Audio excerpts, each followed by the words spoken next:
บัดนี้ความสำเร็จได้เกิดขึ้นแล้ว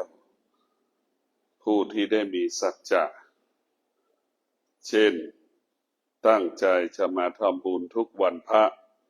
ตลอดฤดูเข้าพรรษา3 เดือน ความสำเร็จได้เกิดขึ้นกับบุคคลที่ได้บำเพ็ญสัจจะบุคคลบางคนก็ได้สำเร็จแล้วงดเหล้าเข้าพรรษาก็ถือว่าความสำเร็จเกิดขึ้นอันนี้ก็ถือว่าเป็นสัจจะบารมีบางคนก็ตั้งใจจะมานอนวัดทุกวันพระใหญ่15 ค่ำบัดนี้ความสำเร็จได้เกิดขึ้นแล้วความสำเร็จทั้งหลายเกิดจากสัจจะสิ่งที่อยู่เหนือสัจจะก็คือสติควบคุมสัจจะแม่ว่าจะต้องตื่นเช้าทุกวันนั่นแหละแม่ก็จะเตือนสติลูกนั่นแหละคือสติเปรียบเสมือนแม่สัจจะก็เปรียบเสมือนลูกธรรมะเหมือนกันนะแต่มันเปลี่ยนแปลงมันต่างกันใช่ไหมสติก็เป็นธรรมะสัจจะก็เป็นธรรมะแต่ธรรมะสูงสุดก็คือสติควบคุมกายของเราควบคุมวาจาของเราควบคุมใจของเราควบคุมกายวาจาใจของเราสติเป็นผู้ฝึกฝนกายวาจาใจของเราให้เข้มแข็งสติเป็นผู้ฝึกฝนจิตสติเป็นผู้อบรมจิตสติเป็นผู้กำกับจิตบางครั้งเราหลายคนตื่นเช้ามามีปัญหาที่จะมาวัดไม่ได้สติมันก็จะเตือนเราบังคับให้เรามาบังคับให้เราตื่นบังคับให้เราทำสิ่งต่างๆเพื่อจะมาวัดในวันพระใหญ่นี่คือสติเปรียบเสมือนพระพุทธเจ้าจิตก็เปรียบเสมือนผู้ฟังธรรมพระพุทธเจ้าเพราะฉะนั้นสติคือเป็นผู้รู้อะไรรู้ว่าวันนี้เป็นวันพระใหญ่รู้ว่าวันนี้จะเป็นวันที่ใกล้จะออกพรรษานี่แหละคือสติคือตัวรู้มันเตรียมตัวตั้งแต่3 วันบางคนก็เตรียมตัวเป็น7 วัน15 วันนี่แหละสติทำให้เราตื่นต้อนรับความดีตื่นปฏิเสธต่อความไม่ดีเพราะตื่นหมดทั้ง2 อย่างไม่ดีเกิดขึ้นก็รู้ไม่ต้อนรับมันดีเกิดมีสติรู้ความดีเกิดขึ้นก็ต้อนรับมันเรามีสติรู้เราก็สะสมความดีให้กับกายใจของเราสติรู้เราจะสะสมสิ่งที่ดีให้เกิดขึ้นกายวาจาใจของเราถ้าเราขาดสติเราก็สะสมความว่าไม่ดีเกิดขึ้นที่กายวาจาใจของเราในตาของเราหูของเราจมูกของเราลิ้นของเรากายของเราจิตของเราเป็นที่เกิดของความชั่วความดีความชั่วก็เกิดในความดีความดีก็เกิดขึ้นในความชั่วดังผลไม้ที่มัน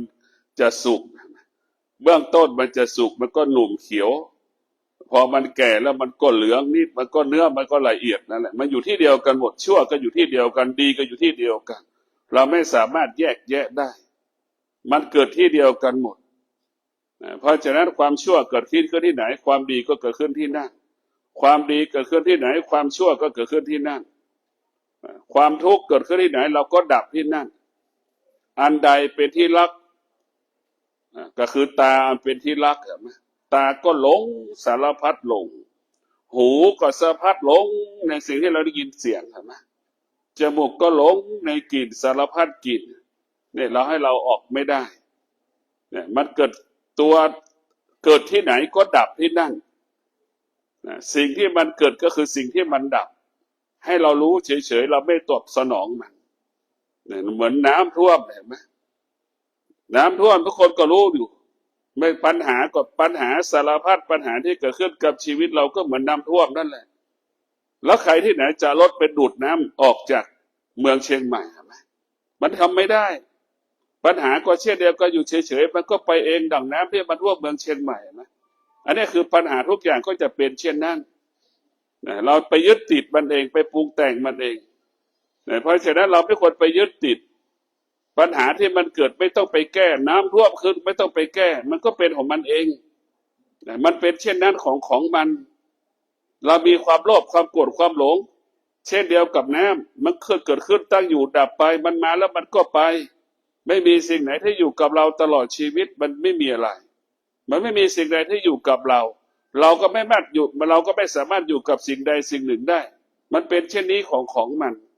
ธรรมะของพระพุทธเจ้าให้เข้าใจเรื่องความจริงของกายของจิตธรรมะที่ประเสริฐคือธรรมะที่เกิดจากกายเราไปหลงตำราเรียนเราไปหลงพระไตรปิฎก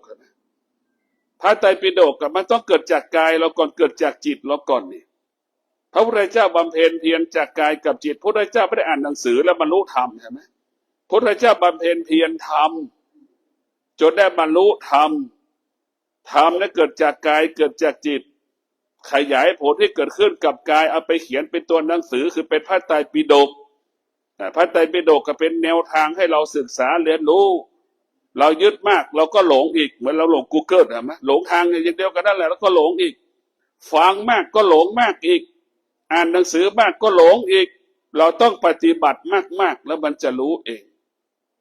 เราต้องปฏิบัติมากๆเหมือนเราอดทนเซลล์ร่างกายที่มันอ่อนแอมันจะตายหมดมัน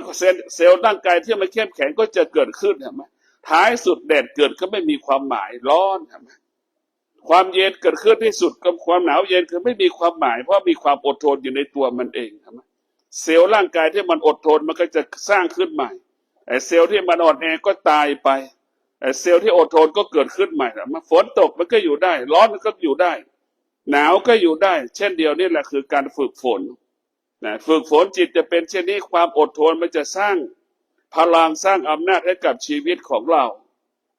เราจะไปสงวนว่าเข้าพรรษาเท่านั้นเราจะทำความดีความดีเป็นสิ่งที่เราต้องการทุกลมหายใจเราไม่ได้คิดว่าเราต้องการความดีแค่เข้าพรรษาไม่ใช่ความดีเป็นสิ่งที่เราต้องการทุกลมหายใจความดีก็หมายถึงความสงบไม่ใช่เรื่องความสุขความสุขมันเกิดขึ้นแล้วมันก็จากเราต้องการมันแค่บางเวลาความสุขแต่ความสงบเราต้องการตลอดเวลาเรามีทรัพย์เรามีสมบัติเพราะเราไม่มีความสุขเพราะมันไม่สงบมีลูกมีเมียมันไม่มีความสุขเพราะมันไม่สงบที่สุดความตอบของเราคือความสงบตอบโจทย์ชีวิตเราได้เราจะทำยังไงให้จิตเราสงบแล้วก็ต้องฝึกถ้าเราไม่ฝึกจิตเราก็ไม่สงบจิตมนุษย์กับงัวควายก็เหมือนกันหมดที่อยู่ในป่ามันก็ตกใจหวั่นไหวเหมือนกันหมดเกิดแก่เจ็บตายเกิดขึ้นเราก็ร้องไห้เสียใจเหมือนกันหมดเพราะมันได้ฝึกเมื่อมันได้ฝึกมันก็เป็นเช่นนี้เหมือนกันหมดผู้ที่ฝึกจิตมันจะไม่หวั่นไหวเหมือนช้างที่ถูกเป็นช้างแสนรู้ไม่หวั่นไหวกำกับมันได้กำหนดมันได้ควบคุมมันได้มันช้างแสนรู้สุนัขแสนรู้สัตว์แสนรู้เห็นไหมมันจะไม่สะเทือนไม่หวั่นไหวใดๆทั้งสิ้นดังช้างเดินตามถนนเห็นไหมมันไม่หวั่นไหวรถจะผ่านกี่ร้อยคันมันก็ไม่เกิดปฏิกิริยาจิตที่ฝึกฝนย่อมรู้และเข้าใจสิ่งที่มันปรากฏเช่นเดียวกับเราฝึกฝนเราก็รู้ว่าเกิดเป็นปกติแก่เป็นปกติเจ็บเป็นปกติตายเป็นปกติเข้าใจทุกอย่างมาเป็นปกติถ้าเราเข้าใจทุกอย่างมันเป็นปกติมันก็ไม่มีอะไรให้เราต้องมารู้เราก็ไม่ต้องมีอะไรให้มันทุกข์ไอ้ที่มันทุกข์เพราะเราผิดปกติเพราะมีอวิชชาเข้าไปครอบงำผิดปกติอวิชชาคือตัวไม่รู้ไอ้ตัวไม่รู้ก็ไปยึดน้ำท่วมมันก็หายไปแล้วหายไปนะมันก็ไม่มีแต่จิตก็ยังฝังอยู่ในน้ำท่วมเห็นไหมเพราะนั้นความทุกข์ไม่ได้เกิดจากน้ำท่วมปัญหาก็ไม่ได้เกิดจากน้ำท่วมเราอยู่เฉยๆก็เป็นปัญหามันเจ็บมันปวดเห็นไหมความเจ็บความปวดก็กลายเป็นความทุกข์เรานั่งอยู่เฉยๆมันก็เป็นความทุกข์เกิดความทุกข์นอนนานๆก็เป็นความทุกข์ยืนนานๆก็เป็นความทุกข์เห็นไหมความทุกข์ไม่ได้เกิดจากเหตุการณ์ต่างๆเกิดจากอวิชชาความไม่เข้าใจทั้งสิ้นเห็นไหมเราทำงานเราบอกว่ามีความทุกข์เห็นไหมไอ้คนไม่ทำงานหรอกมันนั่งอยู่เฉยๆมันก็จะเกิดความทุกข์เห็นไหมทุกข์เกิดจากความไม่รู้ถ้าเรารู้เราจะไม่ทุกข์รู้ทุกข์เราก็จะเห็นทุกข์แล้วก็ออกจากทุกข์คือขี้มันเหม็นไม่มีใครอยู่ใกล้มันหรอกคนก็หนีหมดเห็นไหมทุกข์คือไฟทุกคนก็ออกจากไฟหมดไม่มีใครอยู่ใกล้ไฟนั่นรู้ความจริงรู้ความจริงเข้าถึงความจริงเราก็ละความจริงเราไม่ยึดติดว่าไฟมันร้อนเห็นไหมเราก็ละมันไปหนีมันไปจากมันไปรู้ความจริงละความจริงมันก็เป็นเช่นนั้นแหละ ขี้มันเหม็นรู้ความจริงละความจริงเห็นไหมเราก็ไม่อยู่ใกล้ขี้แต่ทุกวันนี้เรารู้ไม่เป็นเราไม่รู้ความจริงเราไปยึดติดเหมือนแม่ไปยึดติดในลูกเหมือนสามีภรรยายึดติดตัวกันและกันเห็นไหมมันจึงทำให้เราเป็นทุกข์สามีก็มีค่าเท่ากับขี้ไปยึดติดก็เป็นทุกข์ภรรยามีค่าเท่ากับขี้เห็นไหมไปยึดก็เป็นทุกข์ลูกก็มีค่าเท่ากับขี้แล้วไปยึดลูกก็เป็นทุกข์แม่พ่อแม่ก็มีค่าเท่ากับขี้ถ้าเราไปลูกไปยึดติดก็เป็นทุกข์ไอตัวเข้าไปยึดติดมันเป็นทุกข์ทั้งสิ้นมันไม่ได้เป็นของวิเศษเราต้องเข้าใจว่าการไปยึดติดมันเป็นเหตุให้เกิดความทุกข์ชีวิตเรามันไม่มีอะไรดูในผู้ป่วยติดเตียงทุกคนรู้จักคำว่าผู้ป่วยติดเตียงครับไหมอะไรเป็นของเราบ้างถามนี่มันมีอะไรเป็นของเราล่ะที่เราเข้าใจว่าเป็นของเราอ่ะก็ดูคนแก่อายุ80-90ดิจะเข้าจะจับมือมาตักช้อนตักข้าวยังไม่มีปัญญาจะตักอันไหนเป็นของเราล่ะมันไม่ใช่ของเรามันไม่เป็นอะไรของเราเนี่ยเพราะแม่ครูบาอาจารย์บอกเห็นไหมมันไม่มีอะไรเป็นของเราเลยเราต้องพิจารณาความจริงของชีวิตมันเป็นเช่นนี้มันสมมติขึ้นเราก็อยู่เหนือสิ่งสมมติหัวเมียก็เป็นสิ่งสมมติพ่อแม่ลูกก็เป็นสิ่งสมมติเราก็เข้าใจมันอยู่กับมันเข้าใจมันเราไม่ต้องไปยึดติดกับมันคนเป็นพ่อเป็นแม่ก็ยึดทำหน้าที่การเป็นพ่อเป็นแม่ก็สมบูรณ์แบบเราต้องไปยึดเราไม่ต้องไปยึดติดที่เราต้องอบรมสั่งสอนลูกและให้ลูกทำตามที่เราไม่ควรไปยึดติดภาษาพระว่ามีสติรู้ทำหน้าที่การเป็นแม่ที่ดีก็จบทำหน้าที่การเป็นพ่อที่ดีก็จบการทำหน้าที่การเป็นสามีภรรยาที่ดีก็จบพอแล้วใครจะรู้ดีไม่รู้ดีตัวเราเท่านั้นรู้ดีเราไม่ควรจะเอาคำพูดของคนอื่นมาบอกว่าเราดีหรือไม่ดีถ้าเราไม่รู้จักคำว่าเราดีแล้วใครจะรู้จักว่าเราดีเราต้องรู้จักตัวเราเท่านั้นดีก็เกิดขึ้นเราก็รู้ไม่ดีเราก็รู้เราทำชั่วเราก็รู้ดีเราก็รู้เรารู้เท่านั้นคนอื่นไม่สามารถจะรู้กับเราได้เราเท่านั้นเราจะเป็นผู้รู้เพราะฉะนั้นพวกเราทั้งหลายการฝึกฝนจิตการอบรมจิตให้จิตเป็นผู้รู้เหมือนว่าวันนี้เป็นวันออกพรรษาเนี่ยวันพันบุญ15 ค่ำเนี่ยเรากันมาทำบุญแล้วเราเป็นจิตเราเป็นผู้รู้เมื่อผู้รู้ก็ต้อนรับความดีงามอยากให้ชีวิตได้รับความดีงามความดีที่บอกความดีคืออะไรความดีก็คือศีลนั่นแหละแต่เราก็ไม่รู้อีกว่าความดีคือศีลทำดีก็คือทำดีด้วยศีลอย่างเราสมาทานศีล5ไม่ทำไมต้องสมาทานศีลศีลก็คือเป็นผู้กำกับกำหนดควบคุมชีวิตของเราชีวิตของเราจะมั่นคงได้ด้วยศีลชีวิตเราจะปลอดภัยด้วยศีลชีวิตเราจะยั่งยืนด้วยศีลสามีภรรยาจะมีชีวิตมั่นคงด้วยศีลสามีภรรยาจะมีความสุขกันด้วยศีลครอบครัวจะมีความสุขกันด้วยศีลและศีลทั้งนั้นเป็นต้นเหตุเป็นเหตุพื้นฐานให้เรามีคำว่าความสุขนะแต่เราไม่เอาศีลนะเรากลัวเรากลับกลัวศีลเห็นไหมเรากลัวมันแล้วหนีได้ไหมเราหนีไม่พ้นดีเราก็รู้ว่าเราดีไม่ดีเราก็รู้ว่าเราไม่ดีเพราะฉะนั้นพวกเราทั้งหลายคำว่าความดีหมายถึงศีลสมาธิปัญญาคำว่าบุญก็หมายถึงศีลสมาธิปัญญานะคำว่าดีก็หมายถึงศีลสมาธิปัญญาคำว่าไม่ดีก็หมายถึงศีลสมาธิปัญญาล่วงละเมิดศีลเนี่ยเราล่วงละเมิดศีลไม่มีสมาธิเนี่ยก็เป็นเวรเป็นกรรมเป็นบาปเป็นคนไม่ดีใช่ไหมเราเป็นคนดีกับศีลสมาธิปัญญาคือเป็นคนดีเพราะฉะนั้นเลือกเอาว่าเราจะเอาหงายหรือจะเอาคว่ำอย่างที่บอกแล้วว่าล่วงละเมิดศีลก็เป็นเหตุให้เกิดคนชั่วรักษาศีลเป็นเหตุให้คนดีชีวิตเราก็อยู่ตรงนี้แหละสำคัญที่สุดก็คือสติให้เรารู้ธรรมะมันจะบังคับเราเลยเหมือนแม่บังคับให้แม่อดทนประกอบอาชีพเพื่อจะได้เงินมาเลี้ยงลูกใช่ไหมบังคับเลยนั่นแหละคือธรรมะลูกที่ไม่ค่อยมีธรรมะใช่ไหมเลาะแหละเจอปัญหาเจออุปสรรคก็จะออกจากงานไม่สู้เลยไหมนั่นคือมีธรรมะน้อยมันจะแต่งกันเลยเพราะธรรมะมันจะบังคับให้เราขยันบังคับให้เราอดทนบังคับให้มีวิริยะภาคเพียรให้เราอยู่กับปัญหาเหตุการณ์นั้นได้ให้เราคิดถึงลูกว่าลูกจะต้องอาศัยเราเงินเราดิจะไปเสียค่าเทอมไปใช้ค่าเทอมไปเรียนหนังสือเนี่ยมันจะทำให้เรามีสติ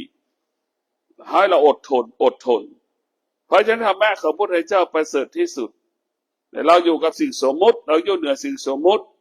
ไม่ควรไปยึดติดคำว่าพ่อแม่สามีภรรยาลูก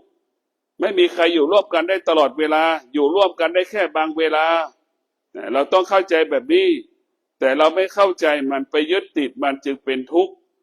ทุกข์เกิดจากความคิดความคิดเข้าไปยึดติดจะเป็นเหตุให้เกิดความทุกข์เพราะนั้นเราไม่ต้องเข้าไปยึดติดหลักธรรมะของพระพุทธเจ้าคือให้เรารู้อะไรรู้เรื่องกายนี่แหละกายของเรามันไม่เที่ยงเรามานั่งตรงนี้ร่างกายบางคนก็เจ็บปวดเกิดขึ้นตามร่างกายใช่ไหมเรานั่งอยู่ตรงนี้บางคนก็เกิดอาการอึดอัดหงุดหงิดใช่ไหมก็รู้มันเท่านั้นไม่ใช่ว่ามันนั่งในวิหารแล้วมันจะเกิดอาการอย่างนี้มันไม่ใช่เราอยู่ที่ไหนก็เหมือนกันหมดมันเป็นเช่นนี้เป็นแบบนี้ของมันแก่นของธรรมก็คือศีลสมาธิปัญญาเป็นแก่นของธรรมศีลสมาธิปัญญาเป็นแก่นของชีวิตร่างกายของเราเนี่ยเป็นบ่อเกิดแห่งธรรมร่างกายของเราเป็นบ่อเกิดของคำว่าวิทยาศาสตร์ถ้าไม่มีร่างกายวิทยาศาสตร์จะเกิดขึ้นได้อย่างไรเพราะฉะนั้นร่างกายของเราเป็นองค์ความรู้ที่ยิ่งใหญ่ไพศาลเรียนเท่าไหร่ก็ไม่จบชีวิตของเรานี่มันเป็นเต็มไปตำราเรียนเห็นไหมร่างกายของเราเป็นมหาวิทยาลัยจิตของเราเหมือนผู้บริหารมหาวิทยาลัยอารมณ์ดีก็ดีไม่ดีก็ดีเหมือนผู้ที่มาศึกษาในมหาวิทยาลัยนักเรียนนักศึกษานั่นแหละเราจะต้องอบรมสั่งสอนเขาให้รู้บริหารให้เขาได้รู้เรื่องรู้ความจริงรู้ความจริงละความจริงนะรู้ความจริงละความจริงรู้ธรรมก่อนละธรรมอีกนะเรารู้ธรรมเราก็ต้องละธรรมเราไม่ต้องไปยึดติดรู้อย่างเดียวรู้ให้อยู่กับปัจจุบันปัจจุบันก็คือรู้ลมหายใจเข้ารู้ลมหายใจออกอยู่กับปัจจุบันรู้ว่าเรานั่งสมาธิให้รู้แค่อยู่กับปัจจุบัน